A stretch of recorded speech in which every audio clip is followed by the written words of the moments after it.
রঞ্জন ভট্টাচার্য আমাদের সঙ্গে টেলিফোন সরাসরি রয়েছেন। রঞ্জনবাবু, আপনার কাছ থেকে জানতে চাইবো, যেখানে আদালত আস্থা রাখতে পারছে রাজ্যের স্বাস্থ্য ব্যবস্থার ওপর, এসএসকেএম এর ওপর, সেখানে উল্টে রাজ্যকে পরামর্শ দিতে হচ্ছে অভিষেক বন্দ্যোপাধ্যায়কে রাজ্যে চিকিৎসা করুন, এখানে সমস্যার সমাধান হয় না এমন পরিষেবা তো নয়। আপনি একজন চিকিৎসক, আপনার কি মনে হয় রাজ্যের উপর আস্থা কি রাখা যায়? অভিষেক বন্দ্যোপাধ্যায় কেন অপারগ? রাজ্যের স্বাস্থ্য ব্যবস্থার উপর কেন আস্থা রাখতে পারছেন না? মাননীয় সাংসদ তিনি সেবাশ্রয়ের মতো একটা বড় প্রকল্প চালু করেছেন, তার কারণ তার নির্বাচনী ক্ষেত্রের মানুষদের জন্য চিকিৎসার সুবন্দোবস্ত করতে এবং রাজ্যের স্বাস্থ্যের মডেলকে সেরা সেরা হিসেবে প্রতিপন্ন করতে। কিন্তু দুর্ভাগ্যজনকভাবে যখন আপনি আচুরি ধর্ম পরকে শেখাও এই অ্যাপটা আমরা না মানি এবং যখন আমরা দেখি যে উত্তরবঙ্গ যেতে গিয়ে তিনি দুবাই হয়ে যান অথবা তিনি বছরের ছুটি কাটাতে বা চিকিৎসা করতে চলে যাচ্ছেন আমাদের দক্ষিণ পূর্ব এশিয়ার বিভিন্ন জায়গায়, থাইল্যান্ড থেকে শুরু করে ভিয়েতনাম, তখন কি করে বলি যে স্বাস্থ্য ব্যবস্থা উন্নত হচ্ছে? আমাদের সেট সুটলাল কারনানি মেমোরিয়াল হসপিটাল হচ্ছে শ্রেষ্ঠত্বের শিরোপা পেয়েছে এবং সেটা আমরা সবার আগে মনে করি যে আমাদের অ্যাপেক্স ইনস্টিটিউট, কিন্তু কখনো দেখি কালীঘাটের কাকুর গলার স্বর নেওয়ার সময় সেখানে এমএসবিপি অতিরিক্ত সক্রিয় হয়ে যান, নিতে দেন না, কুকুরের ডায়ালিসিস চলে এবং মানুষ যেভাবে ওখানে ঢুকে গেলে মনে করতেন যে অপরাধীরা নিরাপদ আশ্রয় পড়বে, সেই রকম একটা জায়গা থাকা জায়গাকে যেভাবে দিনের পর দিন পূর্বতন সরকার নষ্ট করেছেন তা নিন্দনীয়। তাই আজকে হাইকোর্টের যে নিদান সেটাকে সমর্থনযোগ্য চিকিৎসক হিসেবে অবশ্যই বলবো, চোখের চিকিৎসা করার জন্য আবার বিদেশ যেতে হয়? এত ভালো ভালো সেন্টার আমাদের এখানে রয়েছে, বিদেশ থেকে এখন লোকে চোখের চিকিৎসার জন্য আমাদের পূর্ব ভারতের অংশের মধ্যে কলকাতা শ্রেষ্ঠত্ব, কিছু লোক দক্ষিণ ভারতে যায়, কিন্তু তবুও চোখের চিকিৎসার অজুহাতে পালানোর জন্য যে মনোবৃত্তি অথবা তার মধ্যে যে কি ডকুমেন্টস রয়েছে, এটা একটা বিরাট তদন্ত সাপেক্ষ। কেন তিনি বারবার বিদেশ যাত্রা করেন অথচ কলকাতায় এত ভালো সুবিধা থাকা সত্ত্বেও? রঞ্জনবাবু, আমরা কিছুক্ষণ আগে কথা বলেছিলাম এই আদালতের এই পর্যবেক্ষণ জানার পর কথা বলেছিলাম চিকিৎসক নারায়ণ বন্দ্যোপাধ্যায়ের সঙ্গে। তিনি বলছিলেন যে রিজিওনাল ইনস্টিটিউট অফ অপথ্যালমোলজিতে যে ধরনের চিকিৎসা হয়, সেখানে যে চিকিৎসা এ রাজ্যে পাওয়া যায় সেটা গোটা দেশেও পাওয়া যায় কিনা সন্দেহ। তাহলে অভিষেক বন্দ্যোপাধ্যায় সেই চিকিৎসার পরিষেবা কেন দিচ্ছেন না? এই প্রশ্ন নারায়ণ বন্দ্যোপাধ্যায়ের। আপনি কি সহমত? একদম, আমি ওনার সঙ্গে সহমত। কারণ 1835 সালে মেডিকেল কলেজ কলকাতা যেটা তৈরি হয়েছিল সেটা শুধুমাত্র মেডিকেল কলেজ নয়, তার সাথে তার যে সারাউন্ডিং দুটো জিনিস আছে, স্কুল অফ ট্রপিক্যাল মেডিসিন এবং আমাদের রিজিওনাল ইনস্টিটিউট অফ অপথ্যালমোলজি, সেটা বরাবর শ্রেষ্ঠত্বের শিরোপা পেয়েছেন। আইএস রয়ের মতন প্রবাদ প্রতিম চিকিৎসকরা তাকে উৎকর্ষের শীর্ষে নিয়ে গেছেন।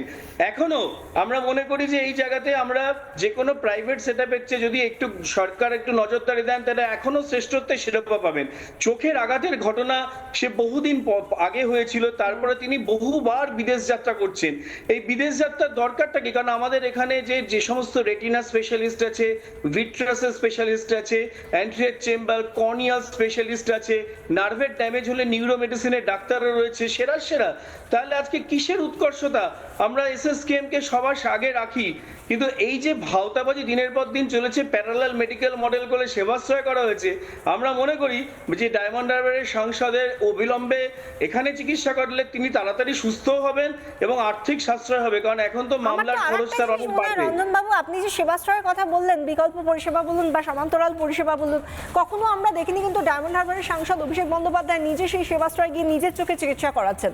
সাধারণ মানুষের চিকিৎসা হয়েছে, ক্ষতিও হয়েছে, সেগুলো আমরা দেখতে পাচ্ছি, পরবর্তী সময় রিপোর্টগুলো সামনে আসছে, কিন্তু অভিষেক বন্দ্যোপাধ্যায় গিয়ে চিকিৎসা করাচ্ছেন সেটাও দেখিনি। এ নিয়ে আসবো আপনার সঙ্গে আলোচনা, কিন্তু নারায়ণ বন্দ্যোপাধ্যায়ের সঙ্গে আমরা টেলিফোনে কথা বলেছিলাম। তিনি এখান থেকে কি কি প্রশ্নগুলো তুললেন এবং আমাদের রাজ্যের পরিষেবা নিয়ে কি বললেন একবার শোনাবো। আপনি সঙ্গে থাকুন রঞ্জনবাবু। অভিষেক ব্যানার্জির যে অসুবিধাটা হয়েছে সেটা অনায়াসে পশ্চিমবঙ্গের সরকারি বা ভালো বেসরকারি জায়গায় করা সম্ভব। পশ্চিমবঙ্গে এখন অনেক উন্নত হয়েছে চিকিৎসা ব্যবস্থা, এর জন্য বিদেশ যাওয়ার কোনো মানেই হয় না, ইনফ্যাক্ট সাউথ ইন্ডিয়াতে যাওয়ারও কোনো মানে হয় না। এটা যদি উনি যেতে চান সেটা ইচ্ছাকৃতভাবে উনি যেতে চাইছেন। হ্যাঁ, আমি এর উপরে শুধু একটা কথা বলবো মাননীয় বিচারপতির জন্য, যে আমাদের রিজিওনাল ইনস্টিটিউট অফ অপথ্যালমোলজি যেটা মেডিকেল কলেজে আছে সেটা কিন্তু পূর্ব ভারতের মধ্যে বেস্ট প্রতিষ্ঠান এবং বহু বহু বহু দূর দূর থেকে পেশেন্ট বিহার থেকে উত্তরপ্রদেশ থেকে আড়াইওতে কিন্তু আসেন এবং তার চিকিৎসা ব্যবস্থা ডেফিনেটলি যে কোনো বিশ্বমানের চিকিৎসা ব্যবস্থার সমান। রঞ্জনবাবু, আমরা শোনাছিলাম নারায়ণ বন্দ্যোপাধ্যায়ের বক্তব্য। নারায়ণ বন্দ্যোপাধ্যায় বা আপনি নিজে, আপনারা মেডিকেল বাউন্ডারিজের মধ্যে থেকে আপনাদের যা বক্তব্য সেটা আপনি বলছেন, কিন্তু রাজনীতির পরিসরে যারা রয়েছেন, অর্জুন সিং থেকে শুরু করে অন্যান্যরা, তারা বলছেন এটা একটা ভাঁওতাবাজি, বিদেশ যাত্রার একটা অছিলা, যেটাকে সামনে রেখে কোর্টের কাছ থেকে অনুমতি আদায় করার চেষ্টা। আপনি এটাকে কিভাবে দেখছেন? শুধুই কি একটা অছিলা, নাকি সত্যি যাওয়া দরকার বিদেশে? দেখো, উনি জেনে এরকম সাঁড়াশি চাপের মধ্যে পড়েছেন এবং বিশেষ করে পিএমএল এর মতো একটা সিরিয়াস একটা আইন রয়েছে, যে আইন অনুযায়ী তাকে হয়তো গ্রেপ্তারি পরোয়ানা জারি হবে এবং খুব শীঘ্রই তিনি এই মাসের মধ্যেই শ্রীঘরে যেতে পারেন, এরকম একটা মানসিক দুশ্চিন্তায় উনি রয়েছেন। সেই ক্ষেত্রে কোনো প্রয়োজনীয়তাই ছিল না এতদিন ধরে, কিন্তু এতদিন ধরে সেই হুইসেল ব্লোয়ার কেউ ছিল না যে এটা প্রতিবাদ করা দরকার, যে 15 বছরের বিগত সরকারের শাসনকালে কথায় কথায় ছুটে যাওয়া। এবং এমনকি আমরা দেখতে পেয়েছি যে চিকিৎসক বিধায়ক যারা ছিলেন তারাও কেউ সুপরামর্শ দেননি, বরঞ্চ কুকুরের ডায়ালিসিস এইসব নিয়ে ব্যস্ত ছিলেন এবং সেই চিকিৎসক বিধায়ককে মনে হয় তাদের নিজেদের দলের বিধায়করাই কেউ দেখাতেন না।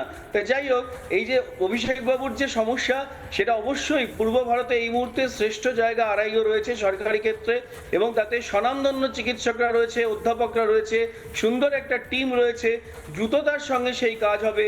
এখন আর সেই দিন নেই যে আমরা এসএসকেএমদের বা অন্যান্য সরকারি মেডিকেল কলেজগুলোর ছত্রছায়ায় এবং বৃদ্ধাঙ্গুষ্ঠ দেখিয়ে আইনকে আমরা পালিয়ে যাওয়ার চেষ্টা করব। এবং এই মুহূর্তে মাননীয় সাংসদ একজন টার্গেট, একটা ভেরি ইম্পর্টেন্ট টার্গেট, যে টার্গেটে উনি পালাতে পারেন। এবং এই যে অবস্থায় কোর্টের যে পর্যবেক্ষণ সেটা ঠিক, এবং কোর্ট আগ বাড়িয়ে বলেছে যদি প্রয়োজন হয় তাহলে আমরা নিজেরা মেডিকেল টিম করে দেবো। এই কোর্টের এই রায়কে, আমরা হাইকোর্টের মহামান্য বিচারপতির রায়কে স্বাগত জানাই।